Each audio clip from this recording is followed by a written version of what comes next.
Welcome back to my channel let's smart in social science.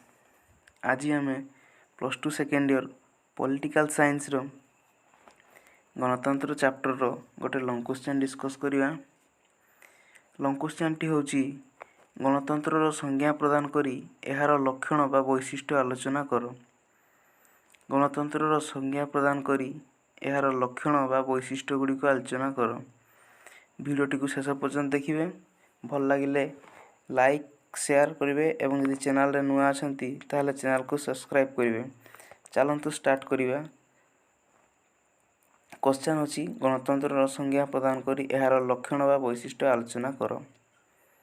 First of all आमे यार टिके introduction लिखिबा।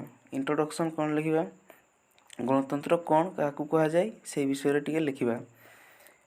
आधुनिक शासन व्यवस्था मध्य रे गणतंत्र शासन व्यवस्था जनप्रिय सरकार लाभ प्रतिष्ठा लाभ करिछि।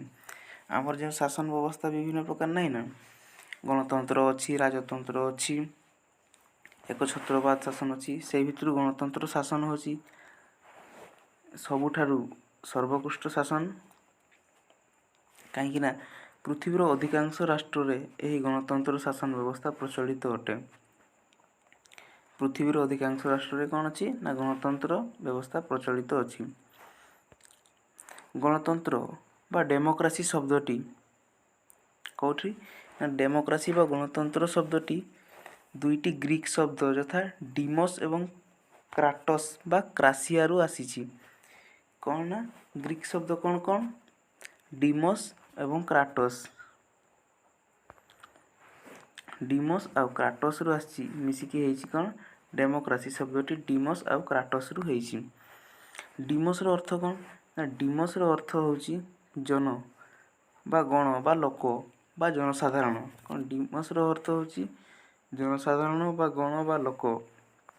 सेहीपरि क्राटस रो अर्थ होछि कौन, क्षमता। क्राटस बा क्रासिया रो अर्थ होछि कौन, क्षमता। तेणु जदि आमे कहिबा डेमोक्रेसी रो अर्थ कौन ना, डेमोक्रेसी रो होछि अर्थ होछि जनसाधारणकर क्षमता। जनसाधारणकर क्षमता बा जनसाधारणकर सरकार, जनसाधारणकर सरकार बोली कहिबा। कारण एही शासन व्यवस्था रे जनसाधारण माने होउछंती सर्वोच्च क्षमतार अधिकारी। कारण जनसाधारण माने निज निज सरकार गठन करिथांती एही एही गणतंत्र शासन व्यवस्था रे। तापर देखिबा आमे यार किछि संज्ञा कौन कौन संज्ञा रही अछि आ किए किए संज्ञा देइछंती गणतंत्र विषय रे। रूसो प्रथम आसीबे। रूसो कौन कहिछंती ना, रूसो कहिछंती जे गणतंत्र रे जनमत बा जनतार वाणी ईश्वरंकर वाणी सहित समान अटे। रूसो कहिले जे गणतंत्र रे जनमत बा जनतार वाणी ईश्वरंकर वाणी सह समान अटे। तापरे आसिले प्रोफेसर सिली। प्रोफेसर सिली कौन कहले, प्रोफेसर सिली कहउचंती जे गणतंत्र हेउछि एक सरकार, गणतंत्र हेउछि एक सरकार जेउथिरे प्रत्येक नागरिकंकर अंश रही अछि। प्रत्येक नागरिक देशर जे समस्त लोकंकर भाग बा अंश रही अछि। कारण जनसाधारण माने से सरकार को गठन करथांती। तापर आसीबो अब्राहम लिंकन।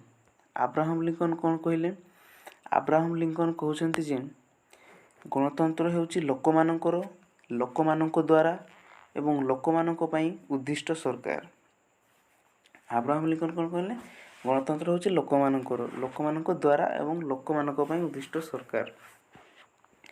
तापर फागेट कौन कहले, फागेट किंतु से कहउचंती जे गणतंत्र होछि अयोग्यतार शासन। से काहे कि कहउचंती तार कारण रहिछि। कारण जनसाधारण माने निर्वाचन करथांती जन प्रतिनिधि को, आउ जो प्रतिनिधि जीति थाए से केवल संख्या गरिष्ठतार जीति थाए। से मूर्ख हो किंबा पाठ पढ़िता कि शिक्षित होता कि अशिक्षित, शिक्षित अशिक्षित एटी विचार करा जाए नहीं। एटी संख्या को गुरुत्व दिया जाउथिबारु से अयोग्य व्यक्ति मध्य जीतिले से जनप्रतिनिधि होइताए। तेणु गणतंत्र को से अयोग्यतार शासन बोली कहउछंती। ତାପରେ ଗଣତନ୍ତ୍ରର ଲକ୍ଷଣ ବା ବୈଶିଷ୍ଟ୍ୟ। ଗଣତନ୍ତ୍ରର ଲକ୍ଷଣ ବା ବୈଶିଷ୍ଟ୍ୟ କ'ଣ କ'ଣ ଗଣତନ୍ତ୍ରର ଲକ୍ଷଣ ରହିଛି, ବୈଶିଷ୍ଟ୍ୟ ରହିଛି, ସେଗୁଡ଼ିକ ବିଷୟରେ ଡିସ୍କସ୍ କରିବା।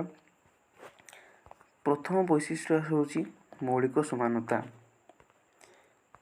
ମୌଳିକ ସମାନତା କ'ଣ? ଗଣତନ୍ତ୍ରର ପ୍ରଥମ ଲକ୍ଷଣ ହେଉଛି ମୌଳିକ ସମାନତା। କାହିଁକିନା ଗଣତନ୍ତ୍ରରେ ସମସ୍ତେ ବ୍ୟକ୍ତି ସମାନ ଭାବରେ ଭୋଟ ଦେଇଥାନ୍ତି, କିନ୍ତୁ ଜାତି, ଧର୍ମ, ଲିଙ୍ଗ, ବର୍ଣ୍ଣ ସମସ୍ତ ନିର୍ବିଶେଷରେ ରାଷ୍ଟ୍ରର ସମସ୍ତ ନାଗରିକଙ୍କୁ ମୌଳିକ ଭାବରେ ସମାନ ବୋଲି ବିବେଚନା କରାଯାଇଥାଏ।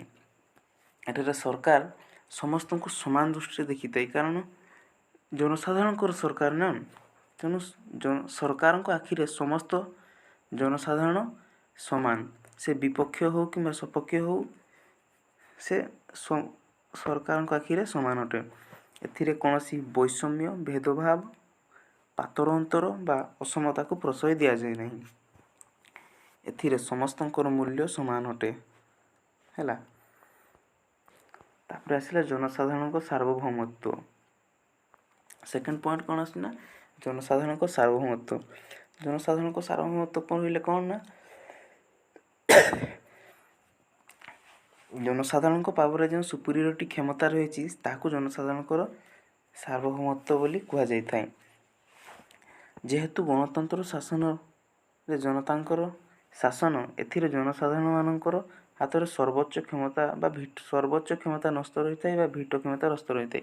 କାରଣ ଜନସାଧାରଣ ଚାହିଁଲେ ସରକାର ଗଠନ କରିପାରିଥାନ୍ତି, କିମ୍ବା ଜନସାଧାରଣ ଚାହିଁଲେ ସେହି ସରକାରକୁ ଆଉ ଥରେ ଭୋଟ ଦେଇକି ତା ବିପକ୍ଷରେ ଅନାସ୍ଥା ପ୍ରସ୍ତାବ ଆଣିକି ସରକାରକୁ ବି ଭାଙ୍ଗି ଦେଇପାରନ୍ତି। ତେଣୁ ଜନସାଧାରଣଙ୍କ ହାତରେ ହିଁ ସେଇ କ୍ଷମତାଟା ଅଛି ଯେ ସେମାନେ କାହାକୁ ନିର୍ବାଚନ କରିବେ ଏବଂ ସେ ନିଜର ନିର୍ବାଚନ କରିଥିବା ପ୍ରତିନିଧିମାନଙ୍କୁ ମଧ୍ୟ ଗାଦିରୁ ଗାଦିଚ୍ୟୁତ କରିପାରିବେ। ବୁଝିଲ? କାରଣ ଏହି କ୍ଷମତା ଜନସାଧାରଣଙ୍କ ସାର୍ବଭୌମତ୍ୱ ବଳରେ ଜନସାଧାରଣମାନେ ସରକାର ଗଠନ କରିପାରିବେ କିମ୍ବା ସରକାର ଭାଙ୍ଗି ପାରିବେ। ବାସ୍ତବରେ ଏହା ଜନସାଧାରଣଙ୍କର ଭିଟୋ କ୍ଷମତା ଅଟେ।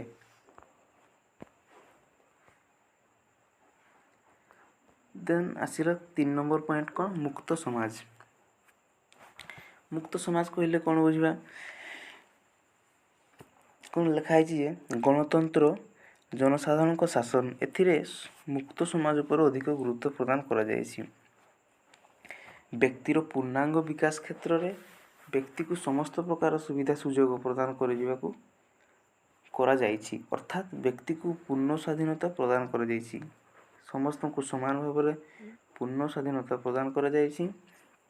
ଆଉ ପ୍ରତ୍ୟେକ ବ୍ୟକ୍ତିର ନିଜର ଅନ୍ତର୍ନିହିତ ଗୁଣାବଳୀର ବିକାଶ କରିବା ପାଇଁ ଏଠି ସମସ୍ତଙ୍କୁ ସୁବିଧା ସୁଯୋଗ ଯୋଗାଇ ଦିଆଯାଇଛି, ଯାହାଦ୍ୱାରା ସେମାନେ ସ୍ୱାଧୀନ ଭାବରେ ନିଜର ମତକୁ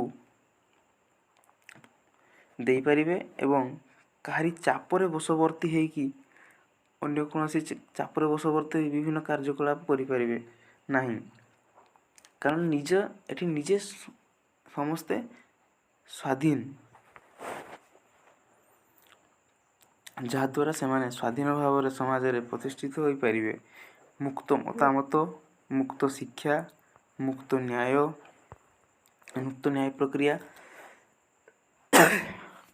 ମୁକ୍ତ ବୃତ୍ତି। ମୁକ୍ତ ବୃତ୍ତି ବୋଲେ କ'ଣ?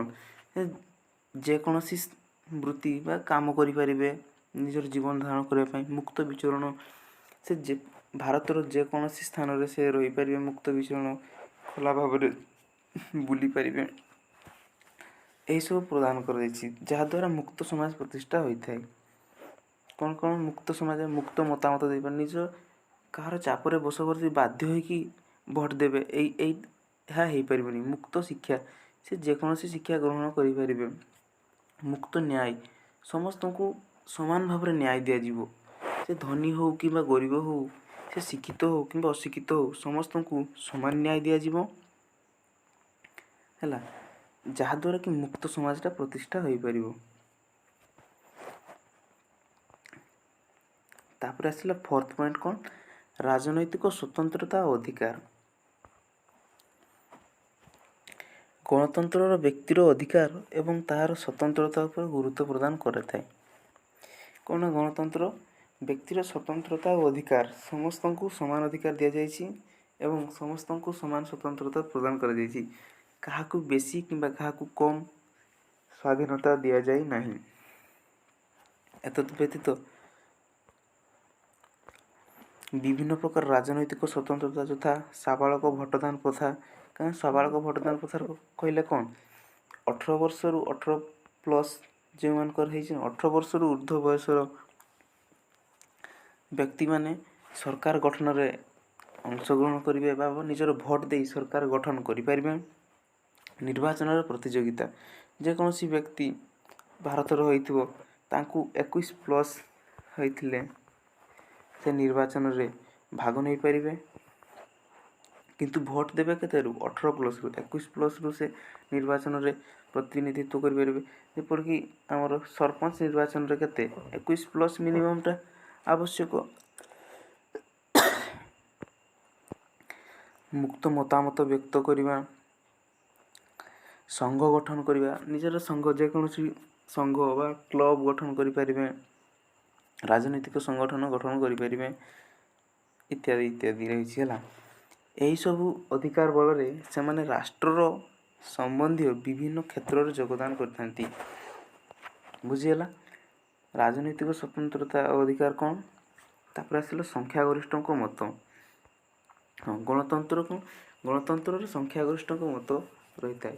କାରଣ ଗଣତନ୍ତ୍ରରେ ଯେଉଁ ଦଳ ସଂଖ୍ୟାଗରିଷ୍ଠତା ହାସଲ କରିଥାଏ, ଧରାଯାଉ 2ଟା ପାର୍ଟି ଠିଆ ହେଲେ, ବର୍ତ୍ତମାନ ଅଛି କ'ଣ, ଆମର ସପୋଜ୍ ବିଜେପି ଆଉ କଂଗ୍ରେସ ରହିଛି ହେଲା। ବିଜେପି କଂଗ୍ରେସ ଭିତରୁ ଯେଉଁ ଦଳ ସଂଖ୍ୟାଗରିଷ୍ଠତା ହାସଲ କରିବ, ଧରାଯାଉ 100ଟା ସିଟ୍ ଅଛି, ମନେକର 100ରୁ 50%ରୁ ଉର୍ଦ୍ଧ୍ୱ ସିଟ୍ ଜିତିବାକୁ ପଡ଼ିବ। 50% ଉର୍ଦ୍ଧ୍ୱ ସିଟ୍ କହିଲେ 51ଟା ସିଟ୍ ଧରାଯାଉ ଆମର ବିଜେପି ଜିତିଗଲା, ତାମାନେ ବିଜେପି ସରକାର ଗଠନ କରିପାରିବ ହେଲା। ସଂଖ୍ୟାଗରିଷ୍ଠଙ୍କ ମତ, କାରଣ ସେଇ ସଂଖ୍ୟାଗରିଷ୍ଠଙ୍କ ବିଜେପି ଜିତିଲା ବୋଲି ସେହି ଦଳ ଶାସନ କରିବ ହେଲା। ଗଣତନ୍ତ୍ର ଯେହେତୁ ସଂଖ୍ୟାଗରିଷ୍ଠଙ୍କର ଶାସନ, ଏଥିରେ ସଂଖ୍ୟାଧିକ ବ୍ୟକ୍ତି ଯେଉଁ ମତାମତ ଦେଇଥାନ୍ତି ସେହି ଆକାରରେ ଶାସନ ନୀତି ପ୍ରଚଳିତ ହୋଇଥାଏ। ବେଶୀ ଲୋକ ଯେଉଁ ବିଷୟରେ ମତ ଦେବେ ସେହି ବିଷୟରେ ଆଇନ ପ୍ରଣୟନ କରାଯିବ। ଯଦି ସେଟା ଭୁଲ ହେଇଥିଲେ ବି ଆଇନ ପ୍ରଣୟନ ହେବ, ଠିକ୍ ହେଇଥିଲେ ବି ଆଇନ ପ୍ରଣୟନ ହେବ। ବେଶୀ ଲୋକ ଏଠି ସଂଖ୍ୟାକୁ ଗୁରୁତ୍ୱ ଦିଆଯାଉଛି ହେଲା। ଗଣତନ୍ତ୍ରରେ କ'ଣ ନା ସଂଖ୍ୟାଟାକୁ ବେଶୀ ଗୁରୁତ୍ୱ ଦିଆଯାଉଛି। ତାପରେ ଲୋକ ପ୍ରତିନିଧିମାନେ ସଂଖ୍ୟାଧିକ ଭୋଟରେ ନିର୍ବାଚିତ ହୋଇଥାନ୍ତି। ହଁ ଅବଭିୟସ୍ଲି ଯେଉଁ ପ୍ରତିନିଧି ବେଶୀ ସଂଖ୍ୟକ ଭୋଟରେ ଜିତିବ ସିଏ ହିଁ ତାଙ୍କର ପ୍ରତିନିଧି ହେବ ନା ନିର୍ବାଚନ ଲଢ଼ିପାରି। ତାପରେ ଯଦିଓ ଗଣତନ୍ତ୍ର ସଂଖ୍ୟାଗରିଷ୍ଠଙ୍କ ଶାସନକୁ ଗୁରୁତ୍ୱ ପ୍ରଦାନ କରିଥାଏ, ତଥାପି ମଧ୍ୟ ସଂଖ୍ୟାଲଘୁଙ୍କୁ ମତକୁ ଅବଜ୍ଞା କରାଯାଇନଥାଏ। କାରଣ ସଂଖ୍ୟାଲଘୁଙ୍କୁ ମତକୁ ଅବଜ୍ଞା କଲେ ଗଣତନ୍ତ୍ରର ଯେଉଁ କୁହାଯାଇଛି ଗଣତନ୍ତ୍ର ସମସ୍ତଙ୍କୁ ସମାନ ଦୃଷ୍ଟିରେ ଦେଖେ, ସେଇଟା ଉଲ୍ଲଙ୍ଘନ ହୋଇଯିବ ନା। ତେଣୁ ଗଣତନ୍ତ୍ରରେ ସେ ଯେଉଁ ପାର୍ଟି ହାରିଲେ ମଧ୍ୟ, ସପୋଜ୍ କର 100 ଜଣଙ୍କ ଭିତରୁ 51 ଜଣ ବିଜେପିକୁ ଭୋଟ ଦେଇଛନ୍ତି, ଆଉ ଯେଉଁ 50 ଜଣ କଂଗ୍ରେସକୁ ଭୋଟ ଦେଇଛନ୍ତି ଯେ ବିଜେପି ସରକାରଟା ଗଠନ ହେବ, ସେ କ'ଣ ସେ 50 ଜଣଙ୍କୁ ସେ ଅବଜ୍ଞା କରିବ, ତାଙ୍କୁ କିଛି ସୁବିଧା ସୁଯୋଗ ଦେବନି ନା, ସେମିତି ହେବନି। କାରଣ ଗଣତନ୍ତ୍ରରେ ସମସ୍ତଙ୍କୁ ସମାନ ସୁବିଧା ସୁଯୋଗ ଦିଆଯାଇଥାଏ। ଗଣତନ୍ତ୍ର ସଂଖ୍ୟାଲଘୁଙ୍କମାନଙ୍କୁ ଓ ସେମାନଙ୍କର ମତକୁ ଉଚିତ ସମ୍ମାନ ଓ ସୁରକ୍ଷା ପ୍ରଦାନ କରିଥାଏ। ବୁଝିହେଲା। ତାପରେ ଆସିବ 6 ନମ୍ବର ପଏଣ୍ଟ। କ'ଣ କହିଛି ନା ରାଜନୈତିକ ଦଳର ଉପସ୍ଥିତି। ଗଣତନ୍ତ୍ରରେ ରାଜନୈତିକ ଦଳ ରହିବ, କାରଣ ଯେଉଁ ପାର୍ଟି ସିଷ୍ଟମ୍ ନ ରହିଲେ ଲୋକମାନେ କାହାକୁ ଭୋଟ ଦେବେ, ବୁଝିଲ ନା। ଗଣତନ୍ତ୍ରରେ ରାଜନୈତିକ ଦଳ ଗଣତନ୍ତ୍ରର ଏକ ଅବିଚ୍ଛେଦ୍ୟ ଅଙ୍ଗ ବୋଲି କୁହାଯାଇଛି ହେଲା। ଏହା ଗଣତନ୍ତ୍ରର ଜୀବନ। ରାଜନୈତିକ ଦଳ ବିନା ଗଣତନ୍ତ୍ର ତିଷ୍ଠି ରହିବା ସମ୍ଭବ ନୁହେଁ ହେଲା। ଗୋଟିଏ ରାଜନୈତିକ ଦଳ ଗଣତନ୍ତ୍ର ପାଇଁ ସହାୟକ ନୁହେଁ। କାରଣ ଗୋଟେ ରାଜନୈତିକ ଦଳ ହେଲେ ଲୋକମାନେ ତ ସେଇ ଜଣକୁ ହିଁ ଦେବେ ନା, ଆଉ ସେଠି କମ୍ପିଟିସନ୍ କେଠି ହେବ? ଲୋକମାନେ ଆଉ ନିଜର ମତାମତ ଦେବେ କେମିତି? ଗୋଟେକୁ ହିଁ ସେମାନେ ସମସ୍ତେ ଦେବେ ନା। ତେଣୁ ଗଣତନ୍ତ୍ର କହିଲେ 2ଟି କିମ୍ବା ତାଠୁ ଅଧିକ ଦଳ ରହିବା ଦରକାର, ଯାହାଫଳରେ ଜଣେ ଶାସନ କରିବ ଆଉ ଜଣେ ବିରୋଧୀ ରହିବ, ଆଉ ରହିବା ବି ଆବଶ୍ୟକ। ବିରୋଧୀ ନ ରହିଲେ ଶାସନ ଯିଏ କରୁଛି ସେ ଠିକ୍ କରୁଛି କିମ୍ବା ଭୁଲ କରୁଛି, ଲୋକମାନେ ତ ପ୍ରତିରୋଧ କରିପାରିବେନି। ସେଇ ବିରୋଧୀ ଦଳ ଥିଲେ ସିନା ତାକୁ ପ୍ରତିରୋଧ କରିବ। ଧରାଯାଉ ସରକାର ଗୋଟେ ଭୁଲ ଶାସନ ବ୍ୟବସ୍ଥା ଆଇନ ପ୍ରଣୟନ କରୁଛନ୍ତି, ତାକୁ ବିରୋଧୀ ଦଳମାନେ ତାକୁ ପ୍ରତିହତ କରିବେ ହେଲା। ବିରୋଧୀ ଦଳମାନେ ତାକୁ କହିବେ ନା ଏଇ ଆଇନଟା ଲାଗୁ କର ନାହିଁ, ବୁଝିଲ ନା। ତେଣୁ ଗଣତନ୍ତ୍ରରେ ଶାସକ ଦଳକୁ ଯେତିକି ଗୁରୁତ୍ୱ ଦିଆଯାଏନି, ବିରୋଧୀ ଦଳକୁ ସେତିକି ଗୁରୁତ୍ୱ ଦିଆଯାଇଥାଏ। କାରଣ ବିରୋଧୀ ଦଳମାନେ ହିଁ ଶାସକ ଦଳକୁ ସବୁବେଳେ ଜଗିବେ ନା। ତାପରେ କୁହାଗଲା କ'ଣ? କାରଣ ଗଣତନ୍ତ୍ର ଉଭୟ ଶାସକ ଏବଂ ବିରୋଧୀ ଦଳର ଆବଶ୍ୟକ ରହିଛି। ଗଣତନ୍ତ୍ର ବିରୋଧୀ ଦଳକୁ ବିଶେଷ ଭାବରେ ଗୁରୁତ୍ୱ ପ୍ରଦାନ କରିଥାଏ। ତାପରେ 7 ନମ୍ବର ପଏଣ୍ଟ କ'ଣ? ନିର୍ବାଚନ ମାଧ୍ୟମରେ ସରକାର ଗଠନ। ଗଣତନ୍ତ୍ରରେ ନିର୍ବାଚନ ହୋଇଥାଏ, ଇଲେକ୍ସନ୍ ହୋଇଥାଏ। କାରଣ ବହୁତ କ୍ୟାଣ୍ଡିଡେଟ୍ ଏଠି ଇଲେକ୍ସନ୍ରେ ଠିଆ ହୋଇଥିବେ। ତାଙ୍କ ଭିତରୁ ଜନସାଧାରଣମାନେ ନିଜର ମତ ଦେବେ, କିଏ କାହାକୁ ପସନ୍ଦ କରୁଛି, ସେହି ହିସାବରେ ସେମାନେ ଭୋଟ୍ ଦେବେ। ଯିଏ ଭୋଟ୍ରେ ଯାହାକୁ ବେଶୀ ସଂଖ୍ୟକ ଭୋଟ୍ ମିଳିବ ସେ ହିଁ ଜିତିବ ନା। ତାପରେ କୁହାଯାଇଛି ନିର୍ବାଚନ ଗଣତନ୍ତ୍ରର ସର୍ବଶ୍ରେଷ୍ଠ ଉପାଦାନ। ଇଲେକ୍ସନ୍ କରାଯିବ, ନିଜ ମତ ଦେବେ ସମସ୍ତେ ବ୍ୟକ୍ତି, କାରଣ ସ୍ୱାଧୀନ ଭାବରେ ମତଦାନ କରିବାର ଅଧିକାର ଦିଆଯାଇଛି ଗଣତନ୍ତ୍ରରେ। ଗଣତନ୍ତ୍ରର ଶାସକ ଗୋଷ୍ଠୀ ଜନସାଧାରଣମାନଙ୍କ ଦ୍ୱାରା ନିର୍ବାଚିତ ହୋଇଥାଏ। କିଏ ଶାସନ କରିବ ଏଇ କଥାଟା ଜନସାଧାରଣମାନେ ହିଁ ଡିସାଇଡ଼୍ କରିବେ ଯେ ଏଇ ସରକାର ଆମକୁ ଶାସନ କରିବ। ସେଇଟା କେମିତି? ନିଜର ଭୋଟ୍ ମାଧ୍ୟମରେ ହିଁ ସେମାନେ ସେଇଟା ଡିସାଇଡ଼୍ କରିଥାନ୍ତି। ସାର୍ବଜନୀନ ସାବାଳକ ମତଦାନ ପ୍ରଣାଳୀରେ ଏହି ନିର୍ବାଚନ ହୋଇଥାଏ। କହୁଥିଲି ନା 18+ର ନାଗରିକମାନେ ଏହି ଭୋଟ୍ଟା ଦେଇପାରିବେ, ଭୋଟ୍ ଦେଇ ସରକାର ଗଠନ କରିପାରିବେ। ଗଣତନ୍ତ୍ର ଏକ ନିର୍ଦ୍ଦିଷ୍ଟ ସମୟ ସୀମା ମଧ୍ୟରେ ମୁକ୍ତ ଓ ଅବାଧ ନିର୍ବାଚନ ଜରିଆରେ ଲୋକ ପ୍ରତିନିଧି ବଛାଯାଇ ଶାସନ କାର୍ଯ୍ୟ ପରିଚାଳନା କରାଯାଇଥାଏ। କାରଣ ଶାସନ କାର୍ଯ୍ୟ କେତେ ବର୍ଷରେ ନିର୍ବାଚନ ହୁଏ ନା? ସେଣ୍ଟ୍ରାଲରେ ଆମର 5 ବର୍ଷରେ ଥରେ ନିର୍ବାଚନ କରାଯାଇଥାଏ ହେଲା। 5 ବର୍ଷରେ ଥରେ ସରକାର ପରିବର୍ତ୍ତନ ହୋଇଥାଏ। ଏହି 5 ବର୍ଷ ମଧ୍ୟରେ ଯେଉଁ ସରକାରଟା ଗଠନ ହେବ ସେ ସମସ୍ତ କାର୍ଯ୍ୟ ସମ୍ପାଦିତ କରିଥାଏ। ଗଣତନ୍ତ୍ର ହେଉଛି ଲୋକମାନଙ୍କର ସମ୍ମତି ଉପରେ ପ୍ରତିଷ୍ଠିତ ଏକ ଶାସନ ବ୍ୟବସ୍ଥା। ଲୋକମାନେ ଯାହାକୁ ଭୋଟ୍ ଦେଇକି ଜିତେଇବେ ସେ ହିଁ ଶାସନ କରିବ। ତାପରେ ଆସିଲା 8 ନମ୍ବର ପଏଣ୍ଟ କ'ଣ? ସାମ୍ବିଧାନିକ ଓ ଶାନ୍ତିପୂର୍ଣ୍ଣ ଭାବରେ ସରକାର ପରିବର୍ତ୍ତନ। ସପୋଜ୍ କର ଶାସନ ବ୍ୟବସ୍ଥାରେ ତ୍ରୁଟି ଦେଖାଗଲା କିମ୍ବା ଭୁଲ ହେଲା, ସେତେବେଳେ ଜନସାଧାରଣମାନେ ସରକାରକୁ ଯେତେବେଳେ ଭାଙ୍ଗିବା ପାଇଁ ଚାହିଁବେ, ସେତେବେଳେ ଗୋଟେ ସମ୍ବିଧାନର ରୁଲ୍ ରେଗୁଲେସନ୍ ଅନୁସାରେ ହିଁ ସେ ସରକାରଟା ଭାଙ୍ଗିବ ଆଉ ଶାନ୍ତିପୂର୍ଣ୍ଣ ଭାବରେ ଭାବିବ। କାରଣ ଗଣତନ୍ତ୍ର ଶାନ୍ତିପୂର୍ଣ୍ଣ ଓ ସାମ୍ବିଧାନିକ ଉପାୟରେ ସରକାର ପରିବର୍ତ୍ତନ ହୋଇଥାଏ। ଏଠାରେ ସରକାର କ୍ଷମତା ପରିବର୍ତ୍ତନ ଯୁଦ୍ଧ, ସଂଘର୍ଷ ବା ସଂଗ୍ରାମ ଦ୍ୱାରା ନ ହୋଇ ନିର୍ବାଚନ ଦ୍ୱାରା ହୋଇଥାଏ। ବୁଝିଲ ନା? ଏଠି କାହାକୁ ଧମକେଇକି କିମ୍ବା ଯୁଦ୍ଧ ହେଇକି କିମ୍ବା ଦଙ୍ଗା ହେଇକି ସରକାର ଗଠନ ହୁଏନି। ଏଠି ନିର୍ବାଚନ ଜରିଆରେ କ'ଣ ହେଇଥିବ ନା ସରକାରଟା ପରିବର୍ତ୍ତନ ହୋଇଥାଏ। ନିର୍ବାଚନରେ ସଂଖ୍ୟାଗରିଷ୍ଠତା ହାସଲ କରିଥିବା ଦଳକୁ ସରକାର ଗଠନ କରିଥାଏ। ପ୍ରତି 5 ବର୍ଷରେ ଥରେ, କହୁଥିଲି ନା 5 ବର୍ଷରେ ଥରେ ନିର୍ବାଚନ ହୋଇଥାଏ। ଏଠାରେ ଜନସାଧାରଣ ଭୋଟ୍ ମାଧ୍ୟମରେ ଅତି ସହଜରେ ସରକାର ପରିବର୍ତ୍ତନ କରିପାରିଥାନ୍ତି। ତ ଏତିକି ଆମର ସରିଗଲା ଲଙ୍ଗ୍ କ୍ୱେଶ୍ଚନ୍, ଯେଉଁଟାକି 7 ମାର୍କ। ଭିଡ଼ିଓଟି କେମିତି ଲାଗିଲା କମେଣ୍ଟ କରିବେ।